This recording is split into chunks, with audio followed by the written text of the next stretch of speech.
Yeah. Hello, viewers. Welcome back to Talking Politics with the Post Millennial.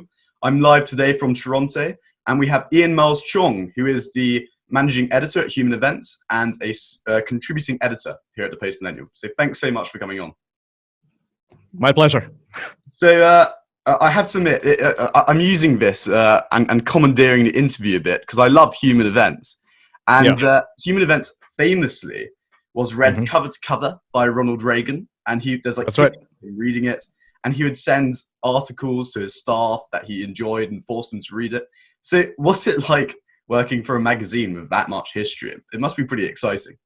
It is exciting. Yeah. I mean, the stuff that we put out, we don't get like the most traffic, right? We're not trafficking day-to-day news. We talk about the big issues, and it's exciting because, our readers are, from every echelon of government, right? Every echelon of industry. So it's pretty exciting stuff. And I think they would be loath to see my Twitter account, which is very, can get a bit spicy sometimes, Yeah.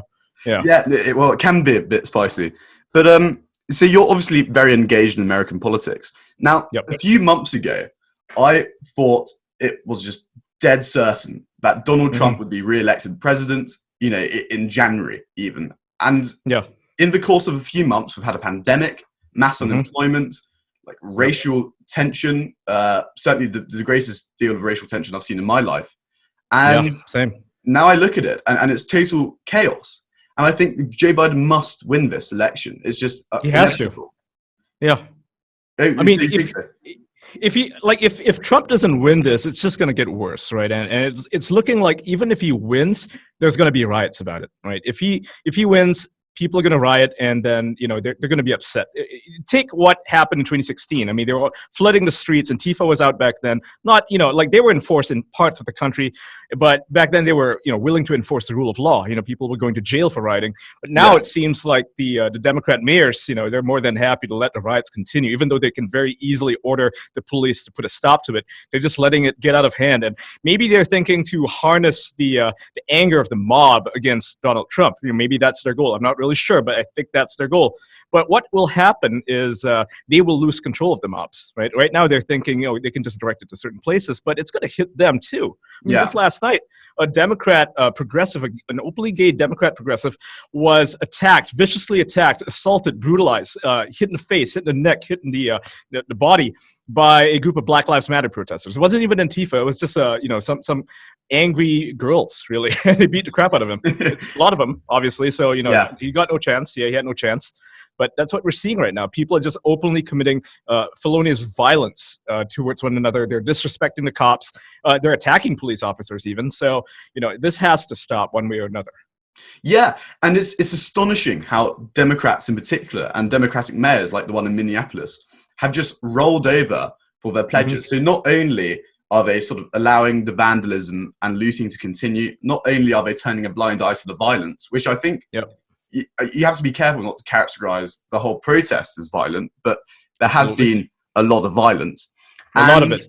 Yeah, and yet, and of course, they're saying yes to their pledges. They say they're going to defund the police. In some cases, it's abolishing the police, which is Minneapolis. They're actually abolishing it, which is insane. They're saying, they'll have social workers take over their jobs. It's like, how is a social worker going to respond to a hostage situation? Please explain. Yeah. I know it seems like the whole world is just taking leave of their senses.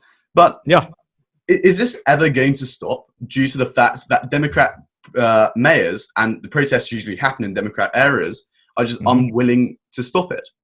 Well, I think that the power's in their hands to stop it, right? If they don't stop it, it's only going to get worse. It's going to accelerate. The situation's just going to get worse. And the reason for that is because other people sitting at home right now, they're jobless. They don't have jobs because of COVID-19. And, we're looking at potentially a second lockdown. That's just going to drive a lot of people nuts, right? They're losing their jobs. They have nothing to do, nothing to live for. They're going to go out in the streets and they're going to protest, whether it's for it's mostly going to be left-wing violence, really. But some other people, they're seeing their businesses forcibly shut down. They may come out and protest against the government, against the Democratic leaders in these cities. So we're looking at this powder keg that's just right now. It's the fuse is burning very slowly, and it's got tiny bits of sparks here and there. But we've not seen anything yet. That's my opinion, and they have the power to stop it right now, right? They could just reopen the economy and make sure everybody wears masks. I think most people would be happy with that. It's worked for many countries. It's worked for, in South Korea, they never shut anything down, and yet they opened up and they're not sick. They just practice good hygiene, and that's what needs to be done. But the WHO has given people a lot of bad instructions. But just going back to the protests, I think that a lot of people, who are angry, maybe online, maybe even offline, they have no jobs. They see the protests going on. They see the riots happening. They're going to do the same thing because it's, something like the broken window effect, right? The broken window theory suggests that, if you see a broken window, that means that the place is crime ridden. You're going to commit crimes there, right? Because it's like open season, basically. And people are seeing that the cops are disempowered, right? They're not allowed to stop these rioters. So they're just going to act with impunity. And that's what's happening all across, the blue states and the blue cities. You don't see this as much in places like where was it? I think Charleston. They tried to have a riot. The police shut them down really, really fast. And that's perhaps the beauty of living in a southern state or a southern city. Yeah. Well, how do you think Donald Trump has handled the protests? I think, he's probably looking at it from a perspective where he's thinking, okay, this makes the Democrats look really bad because it's their cities, their states, and, they require, they have to ask him for help, right? He can't just send in troops. That's not going to happen. But what that makes other people see is that, that's his perspective, and that maybe is a perspective of the people advising him.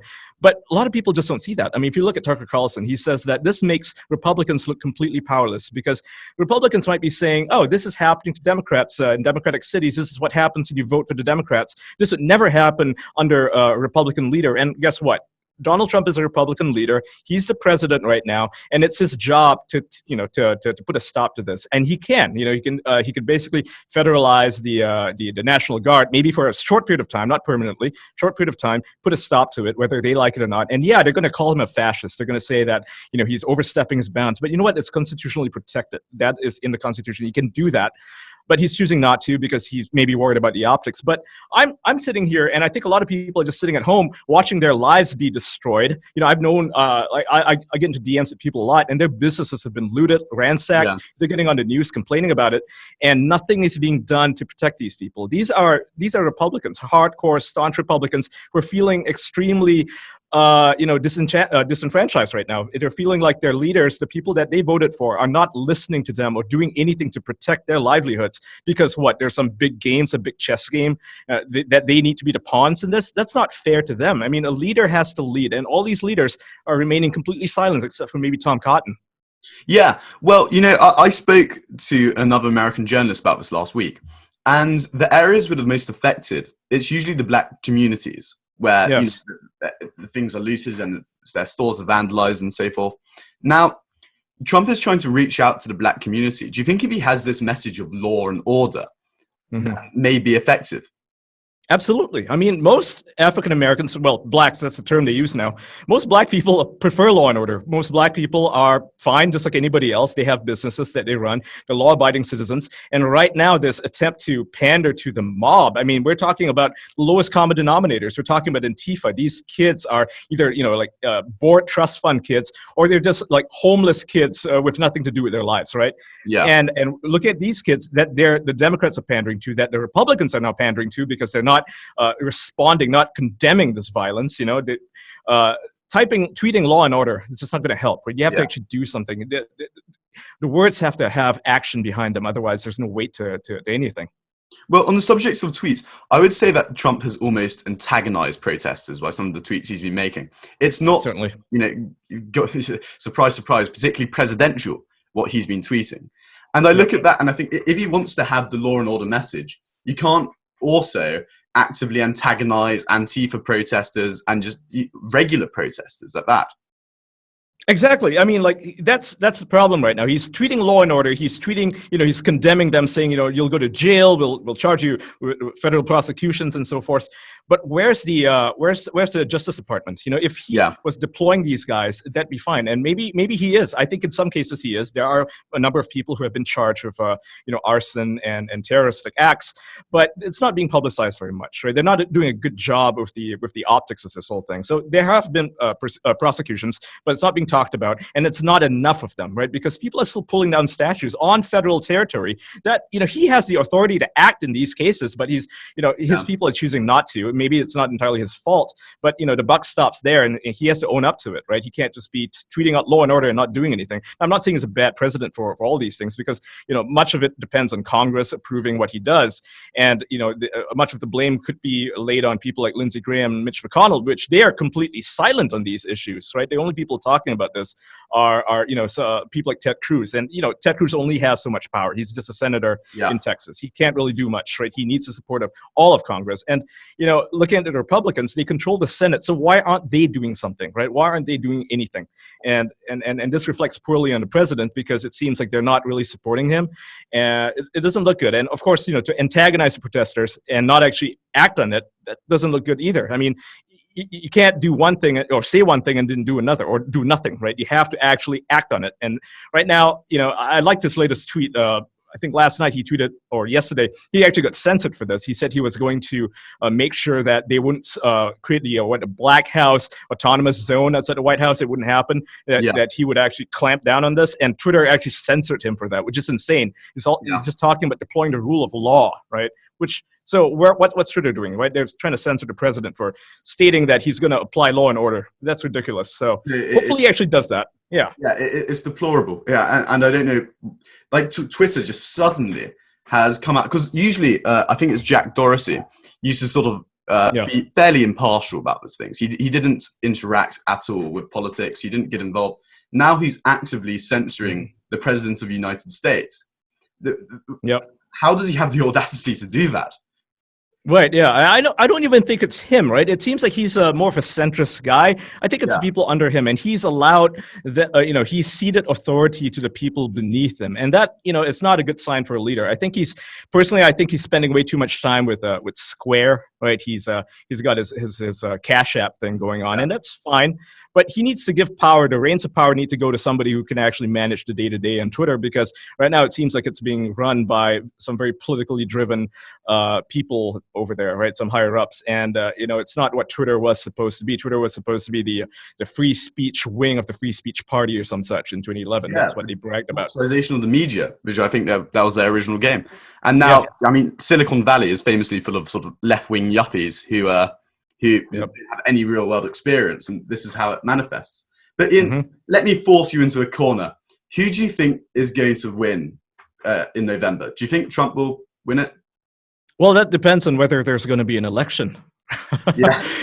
Yeah, right? Because right now we're looking at, COVID 2.0, basically, right? It's the same COVID. It hasn't gone away. Coronavirus is still here. And, a lot of people just, it's going to get so bad. Like, I'm looking at the statistics even in small places, small towns, like in Texas, and the case numbers are actually doubling. They're actually higher than the previous peak.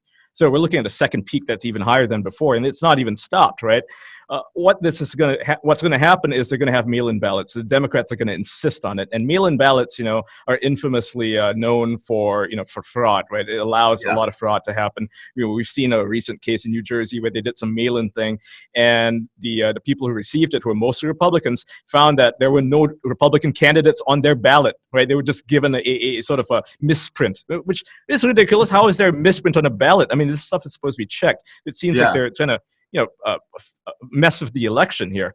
So, well, if there is a fair election, I think Donald Trump would still win, because I just don't see Biden taking charge. I mean, the guy's senile. He doesn't appear in public. He has been hiding in his for weeks now, right? He comes out to his garden and does an interview once in a while, but he's not showing any real leadership. Meanwhile, Trump is out there giving speeches, and like the turnout the other day wasn't so good because a lot of people lied, right? They fabricated their applications to go to the event on TikTok. Trolling.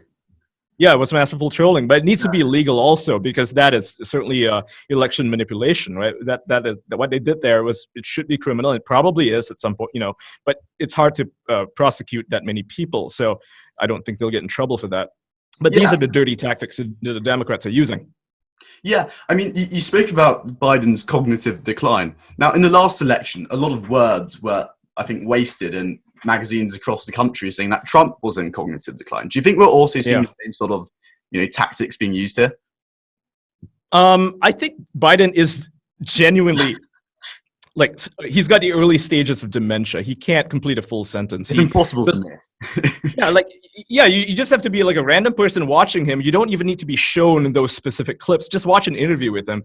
He loses his train of thought all the time. When he talks nonsense, he'll suddenly veer off into some segue that no one even talked about. Like the whole hairy legs thing. And when he rubs them, kids rub them, and he loves kids jumping on his lap. It's like, what does that have to do with anything? Honestly, it's so random, right? He's just old, and I'm not talking about the cognitive decline here. I'm talking about how he does say, I think, what can be classed as pretty creepy stuff.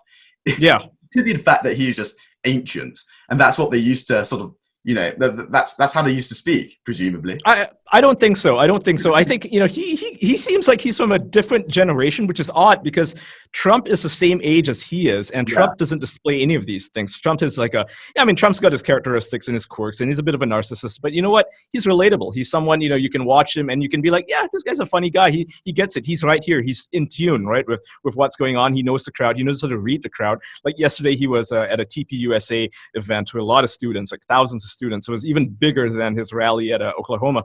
But he had an amazing performance. Everybody loved him. He was like a comedian on stage. He was on fire.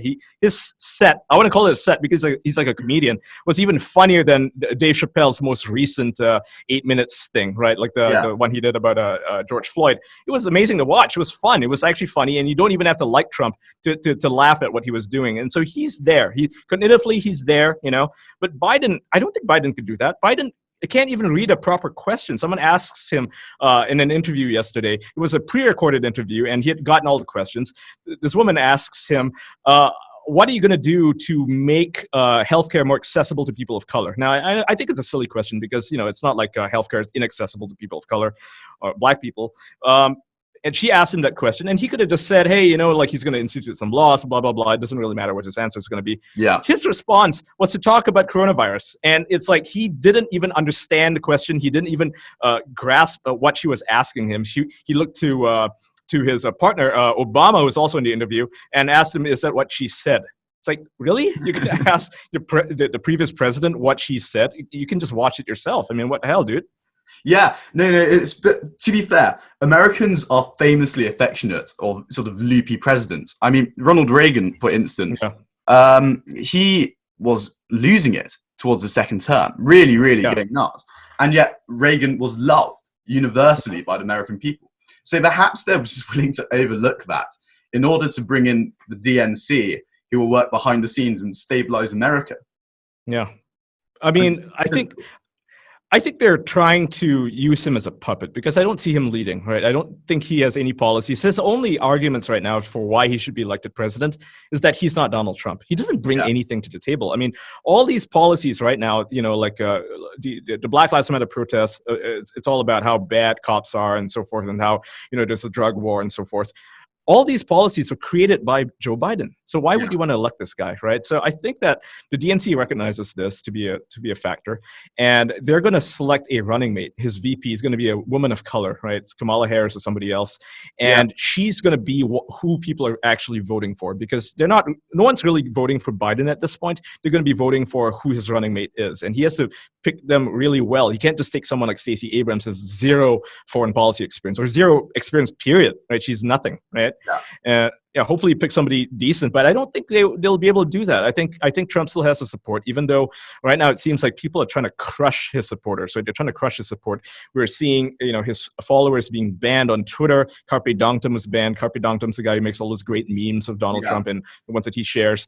He got banned on Twitter for very spurious reasons about some DMCA copyright strike. No way to appeal. We're seeing him get banned. We saw Raheem Kassam yesterday get locked out of his account for sharing a video that other people had shared. Nothing happened to their account. What happened to him. So we're going to see more censorship, and we're going to see people being silenced. I mean, right now, people are actually losing their jobs for saying they support Donald Trump. I mean, you can't wear a MAGA hat outside without expecting to get punched in the face. I mean, this is what's going to happen. It's terrible. Well, there was a professor at UBC in Canada who I think he liked an anti-Black Lives Matter tweet, and he was removed and ostracized and lost his job. And, in the middle of an economic downturn as well. And it's horrible to see it. It's total censorship. But, Ian, thank you so much for coming on. I really, really do appreciate it. You've been wonderful. And And hopefully, you know, when you can come to Canada at some point and we'll have a proper discussion in person. That'd be nice. Yeah, I look forward to it. Thanks for having me on. Absolutely. Okay.